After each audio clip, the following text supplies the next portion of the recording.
Yeah, if you don't want me to leave them there, I will. But before they lower the casket, then I'll take those off. And then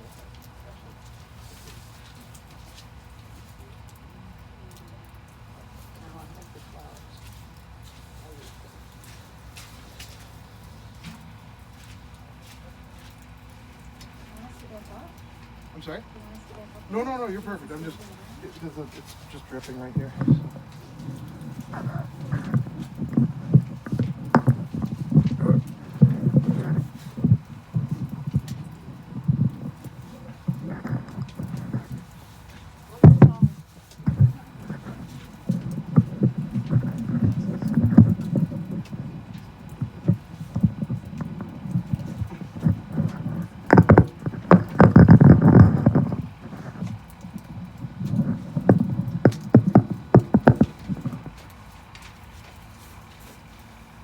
Cell phone or a pager if you want to just take a moment to turn it off before we begin the services.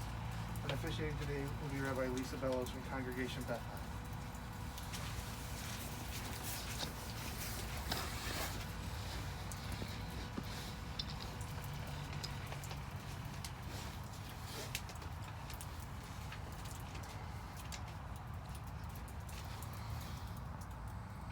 Michael lived for the last several years in a way that was not an example of how much he loved life. He was suffering. There was no dancing. There was no eating of the foods that he loved. And we are here now. He is set free, and we come to celebrate his life and his memory. So we are here to say goodbye to Michael Batler for his love that we shared and that united us in life, which death cannot sever, for his companionship that we shared along life's path, for the gifts of his heart and mind that brought us joy and happiness. For all these and more, we give thanks. If you knew Michael, you know that he was a planner, and he specifically asked for the 23rd Psalm to be read. Maybe he knew and maybe he didn't know that the 23rd Psalm is customary to read at times like this. It's a psalm written by the psalmist King David, who was a man who struggled with issues of faith, of life, and also of loss. And it's a psalm that reminds the mourners that you are not alone. And perhaps that is why he chose this. That he is here not in the way we want him to be, but that Michael is here to guide and support in the way that he can. I'll read Psalm 23 in English. You have it on the inside cover of the leaflet. If you wish, please join me. The Lord is my shepherd, I shall not want. He maketh me to lie down in green pastures. He leadeth me beside the still waters. He restores my soul. He leadeth me in the paths of righteousness for his name's sake. Yea, though I walk through the valley of the shadow of death, I will fear no evil, for thou art with me. Thy rod and thy staff, they comfort me. Thou preparest a table before me in the presence of mine enemies. Thou hast anointed my head with oil. My cup runneth over. Surely goodness and mercy shall follow me all the days of my life, and I will dwell in the house of the Lord forever. In the book of Ecclesiastes, we read that there's a time for every purpose, a time to keep silent and a time to speak, to share words from their heart. I invite Jill Batler to come forward.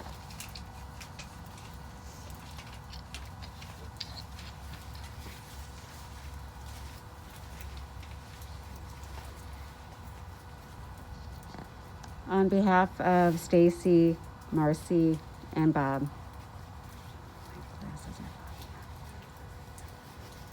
our father was a complicated man. When people talk about Mike Batler, they often reference pre-stroke or post-stroke, but that might be too simple, for today we'll remember his life in its entirety. Michael Batler was the only son to Louis and Thelma, and younger brother to Naomi. He was a chubby kid who struggled to have a relationship with his father, but was doted on by his mother. He always spoke fondly of the summers he spent with his mother's extended family in Union Pier. Perhaps that is where his passion for the waterfront originated. He attended Von Steuben High School on the north side of Chicago, where he forged friendships that spanned 6 decades. He then attended University of Illinois for a short period before transferring to Roosevelt University. He met the love of his life on a carefully planned blind date on December 27th, 1962. The date was actually devised to make sure that Donna was worthy of a New Year's Eve date. Obviously, she met the requirements. Mike and Donna would be married soon after. Mike was a mere 21 years of age and Donna 20. From there, our parents built a fruitful life together. Dad completed college at Roosevelt while he started his family. He worked full-time at the IRS so he could attend and earn his law degree from DePaul University, night school. He was always in a hurry to live life. He seemed to know that each day is a God-given gift. Before he knew it, he had 3 children in a span of 4 years. 22 months apart, my mom would gleefully always recount. He started his own law firm in Buffalo Grove, and his success enabled him to earn a good living and allowed him to enjoy the things he loved. He loved his family, travel, cars, golf, music, and of course, food. So fitting that one of the last memories of him will be his granddaughter, Abby, sneaking him a Snickers bar right under Nana's watchful eye. With his professional success came somewhat of a transformation. He lost 50 pounds, got a perm, and dressed impeccably. His appetite for travel, however, was insatiable. My parents seemed to be taking part in their own version of the Amazing Race. They globetrotted across the world and almost every continent. A world map in our Northbrook home was marked by hundreds of pins to commemorate their travels. And with those travels came thousands of pictures and endless slideshows projected in our basement to sleepy eyes, as my mother would dutifully read from her carefully taken notes on the history of the Blarney Stone or some mundane Japanese garden. He filled those years with so many great memories. Our home was filled with figurines, paintings, and mementos from every corner of the world, and he could remember with great accuracy every single trip and every bit of the history, even years later and after his stroke. He was truly an intelligent man. Our dad had an amazing memory and a quick and sometimes sharp wit. As recently as last summer, he played a trivia game with Tessa and, of course, came away as the winner. He had a short temper, and our house was not always the easiest, but we always knew that he loved us. Most importantly, we knew that his family was his pride and joy. Family first. We all knew he would drop everything at a moment's notice for us. When we called him at his office, we would be immediately transferred to him, even if it interrupted the most important of meetings. Sometimes we just wanted to let him know we got an A- on our English paper, and his response would be, "Why not an A?" He emphasized the sacredness of family dinners by never allowing phone calls or interruptions as we shared Nana's nightly 4-course meals. Friday night dinners were a priority, and although we were teens and eager to go out with our friends, we sat together until the last bite of dessert was eaten. He always stressed family and made it clear that as siblings, we must always get along, support each other, and protect each other. And we do. For the last 50 years, we have had each other's backs. Each of us stress this to our own children as they grow and develop their relationships. Family is most important. Our dad knew how to have fun too. We will all never forget his crazy dancing at our bar mitzvahs as he would squat down and nearly rip his suit pants down the seam. We can all still remember cringing as we would hear him racing down the street, driving his blue Fiat Spider, blaring Helen Reddy's "I Am Ready, Hear Me Roar," or Beethoven's Fifth Symphony.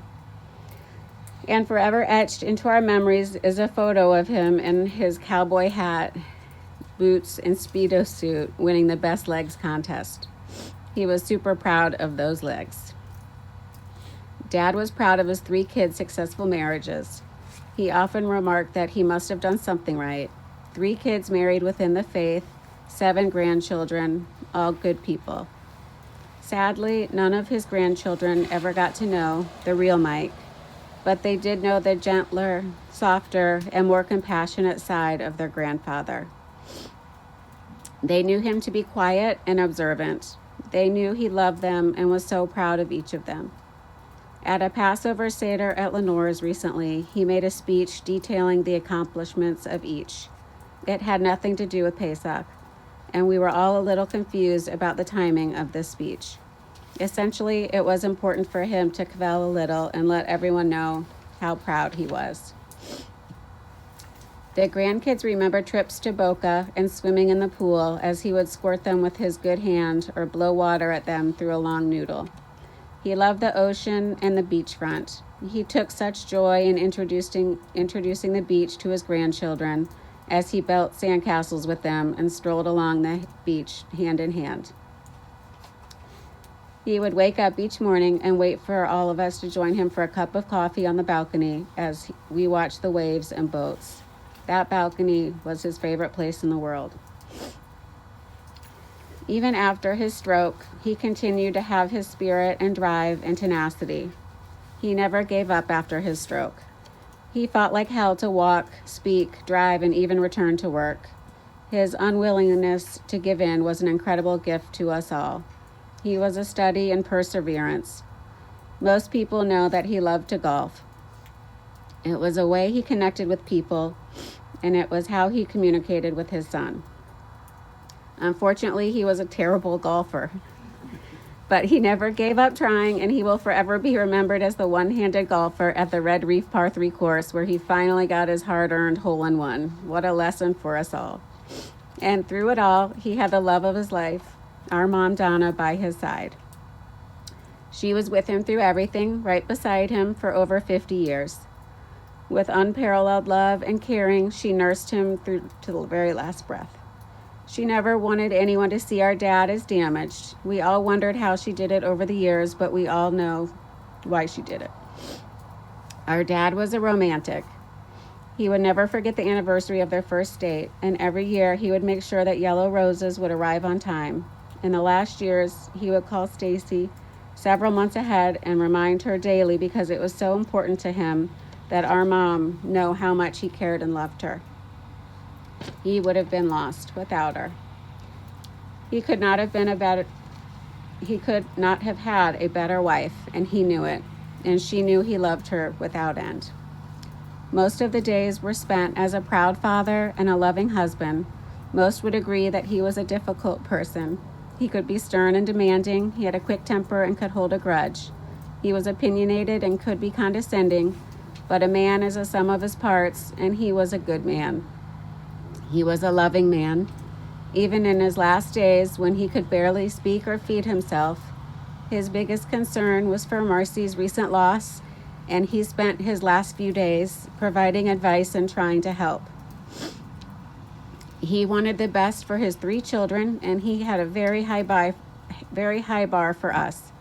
He was never good at telling us that he loved us in spoken words, but he was a gifted writer, and he never missed a chance to hold a hand or write a little note telling us how special we were to him.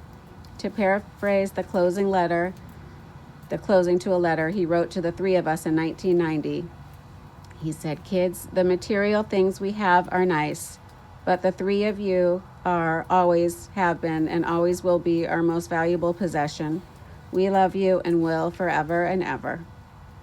He was a brilliant mind, a loyal friend, a loving husband, brother, father, and grandfather. He now lives on with us all. And as a good friend recently remarked, I am sure he is overjoyed to go everywhere with you now.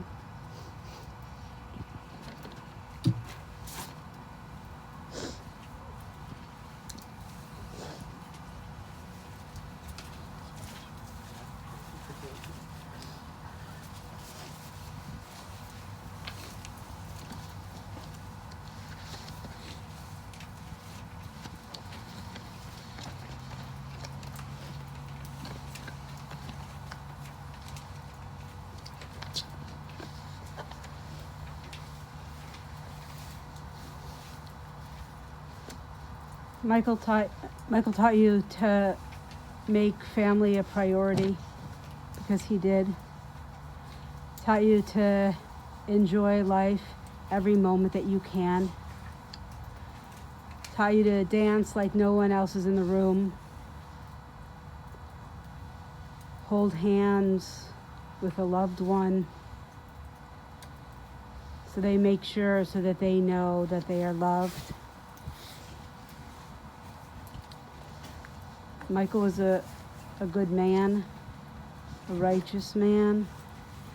What he taught you is within you, and so the world remains better because he was in it. You have a family tradition of reading the Irish blessing, and we'll read that out loud together. May the road rise to meet you. May the wind be always at your back. May the sun shine warm upon your face. The rain fall soft upon your fields. And until we meet again, may God hold you in the palm of his hand. May Michael's name and memory be a blessing for us, for Israel, and all the world. We'll say together, Amen. As Psalm 23 is a prayer for the mourners, the next prayer, called El Malei Rachamim, is a prayer for Michael, that he be received with love and tenderness. If you're able, please rise.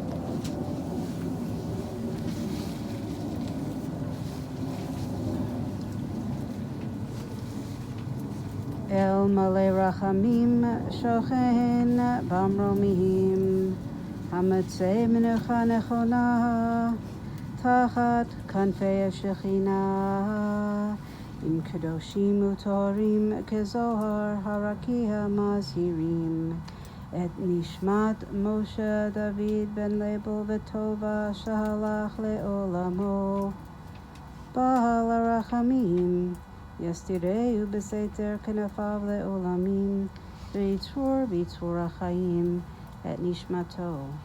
Adonai hu nachalato, v'yanuach b'shalom al mishkavo v'nomar. Amen. Compassionate God, eternal Spirit of the universe, grant perfect rest in your sheltering presence to Michael Batler, who has entered eternity. O God of mercy, let him find refuge in the shadow of your wings.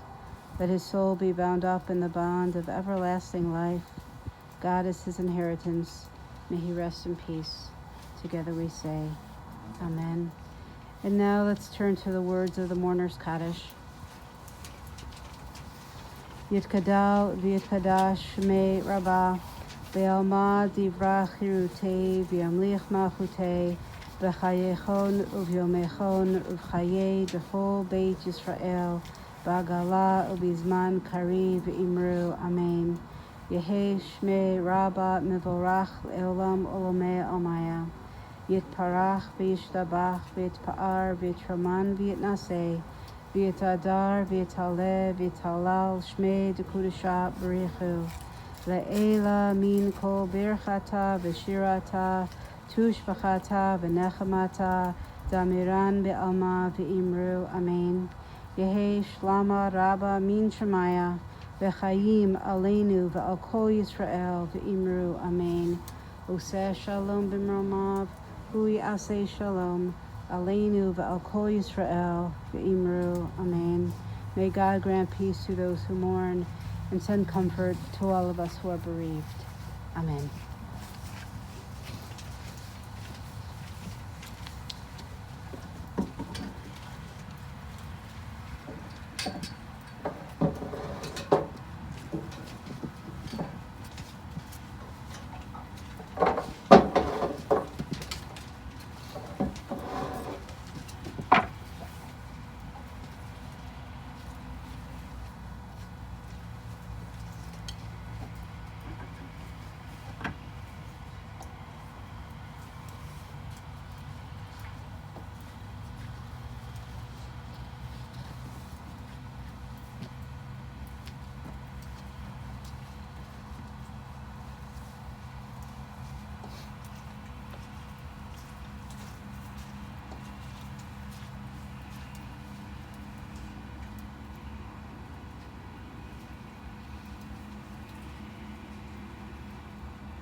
this time, if you'd like to come forward, you can cast your flowers into the grave and also use one of the little trowels and the spades and the buckets of earth.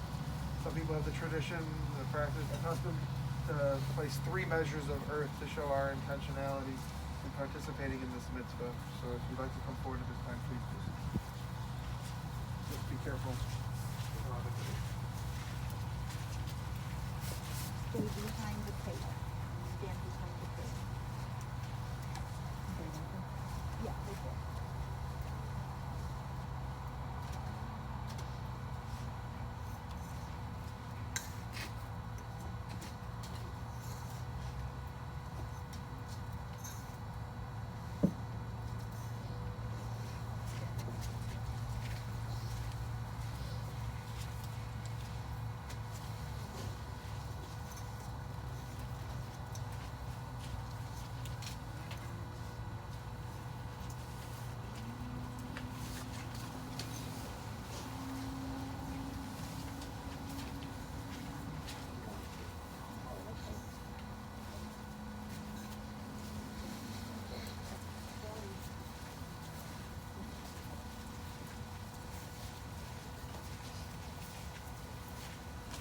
Stand behind the table for your safety.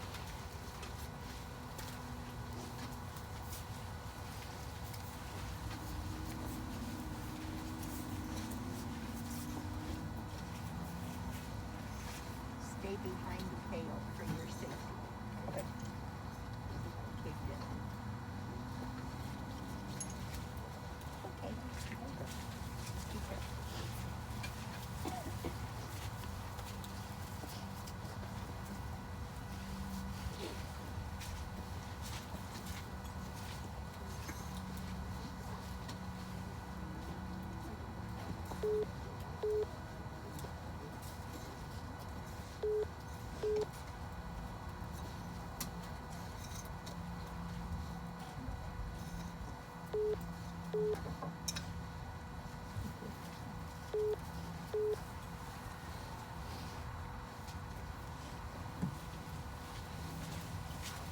Stand behind the table.